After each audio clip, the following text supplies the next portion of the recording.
Hello and welcome. This is the first video in what will eventually be an entire series on breeding large monitor lizards in captivity. If you're not into monitor lizards and have recently subscribed to my channel because you like the videos I've done on other topics, don't panic, as I plan to alternate between uploads for this series on monitors and my usual informational videos on other things. I've been keeping and breeding monitors, as well as watching them out in the field, for quite a number of years, and the idea behind this series is to share as much of that information as I can with other monitor keepers and breeders. The species I am most familiar with is the lace monitor, so I'll be using lace monitors as the model for most of the information I provide. But as monitor lizards are a fairly conservative group, from the smallest to the largest, you'll find that much of what I describe applies to all monitors. There will be some differences here and there, and I'll try to mention these when possible.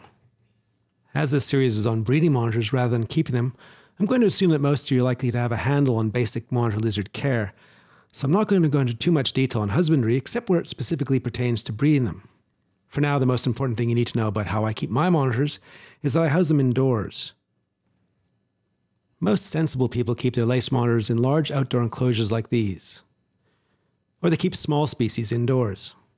But I'm not particularly sensible and keep my adult monitors in this indoor enclosure, which takes up an inordinate amount of my living space.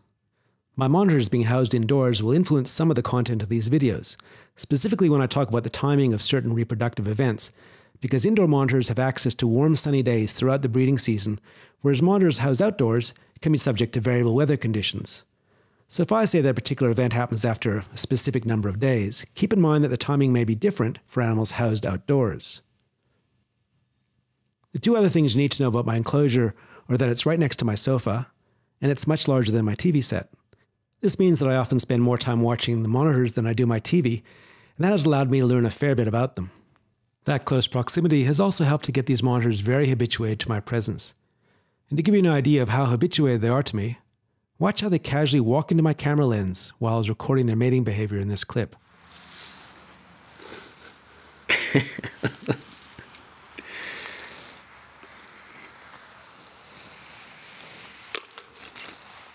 The best thing about them being so habituated is that everything is on for show, nothing escapes my notice, and it's the observations I've been making over the years which I'll be sharing with you in this video. I'm going to start off with my first tip. If there's one tool which I found to be absolutely necessary for breeding monitors, it's this, and that is some form of record keeping. These are the journals in which I've been writing down observations for all the years I've been breeding monitors. Everything goes in here. What often seems like just a quirky little behavior the first time you notice it, soon becomes a pattern when you see the same thing happening during the next reproductive event and the one after that. Before long, it becomes an important indicator of what's going to happen next, and that's when the fun begins. So what I'm going to be sharing with you in these videos is based on the things I've been writing in these record books over the years. At this stage, I'm planning a 10-part series. Part 1, of course, is the introductory video you're watching right now, and that's just an introduction to the series explaining the format. Part 2 will be about sexing monitors visually, since one usually needs a pair in order to breed them. Part 3 will be modifications to the enclosure specific to breeding, such as providing a nesting area for the female. It'll also include husbandry considerations, such as trying to feed two adults in the same enclosure, which can sometimes be trickier than it sounds. Part 4 covers the start of the reproductive cycle when the female undergoes what is known as vitellogenesis, or cycling. I'll explain what this is, how to identify it through the female's appearance and behavior, and perhaps even some hints on how to trigger it. Part 5 is the reptile porn part of the series.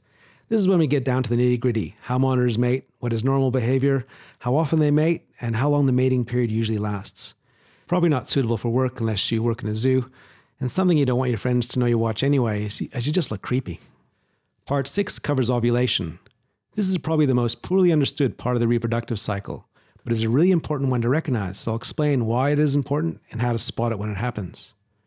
Part 7 is gravidity. Gravid is the appropriate term for a reptile carrying eggs as opposed to pregnant. We'll look at the characteristic appearance and behavior of gravid female monitors. Part 8 is nesting and egg laying, which will cover everything from the female digging the nest hole, laying the eggs, and backfilling the nest. Part 9 is nest defense, which is shown by at least some species of monitor. This is an interesting behavior in itself, but is also one of a number of indicators that your female has laid all of her eggs. So I'll discuss nest defense and its implications. Part 10 is incubation. I'll talk about egg boxes, incubation substrates, and incubators, as well as the development, pipping, and hatching of the eggs themselves. If for some reason, maybe because of feedback from you, the viewers, I've decided that I've missed out on important information, I may add another video to this series later.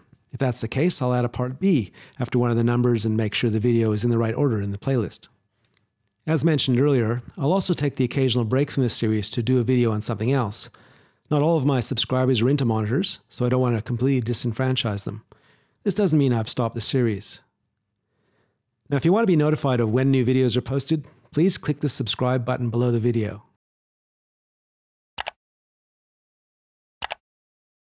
It doesn't cost you anything, and you'll get a notification when a new video is uploaded. A few other things to note regarding this video series. Given a choice between substance or style, I will always choose substance for this series. What I mean by this is that if I have a poor quality video clip showing an interesting behavior worth observing, I'd rather show it than cut it from the final simply because it makes the video less pretty or entertaining. These videos are meant to be informative rather than pretty. This also means I may use a lot of still images. I've been giving talks on breeding monitors to herpetological societies for many years, so a lot of the material I have is in the form of still photographs taken for use as PowerPoint slides in those talks. Whenever possible, I'll try to use videos to demonstrate something. But if I have better images than video to convey something, I'll use those still images. I apologize if it occasionally looks like one of your Uncle Bob's holiday slideshows, but sometimes a photograph tells 1,000 words, and if I think it's an important part of the story, then I'd rather show photographs than nothing at all. I should probably also warn you about the rug. You're going to notice that a lot of the images and videos I'll be showing will have been taken outside the enclosure. I'm going to say right now that pretty much all the video I have of the pair mating will be on the rug in my lounge room. There's a bit of a story behind this, so I may as well tell it now if you'll bear with me. Not long after I built this enclosure, the male got into the habit of being let out of the enclosure to explore. So I've been letting him out of the enclosure for years. I've recently done a video of the routine he does for being let out, called Can You Train a Lizard? I'll put a link in the description to this video. At first, the female didn't want to have a bar of me and stayed inside the enclosure at all times. So for the first few years, all the photographs I have of them mating were taken inside the enclosure. All that changed in October of 2004. It was in the middle of the mating season, and the male was out wandering when the female decided that she wanted to be let out too. I let her out and put her on the tile floor outside the enclosure to see what would happen. The male started to follow her, and before long they were mating on the floor. This is one of the very few photographs I have them mating on the floor, because shortly after that the female discovered the rug, and they started mating on that. I decided to just leave them be for a while. I remember it well because the new season of South Park had just started, and they were mating on the rug while I was watching TV. Cartman's face seems particularly appropriate. That was the start of it all, but for the next 10 years or so the female would mate almost exclusively on the rug. Here's some photographs of the pair on the rug from different reproductive events over the years. I have thousands of photographs like this. They will occasionally mate elsewhere, and even in the enclosure now and then, but for the most part, they prefer the rug.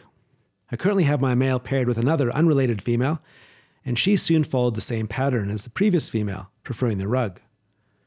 The downside to them preferring the rug, of course, is that I often come home from work with the pair desperately waiting to be let out.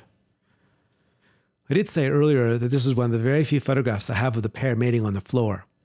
Usually when the male tries to mate with a female on the floor, she'll squirm out from underneath him and head for the rug. But one day, this female was exploring my thongs, or flip-flops if you're an American, crawled under the strap and got stuck.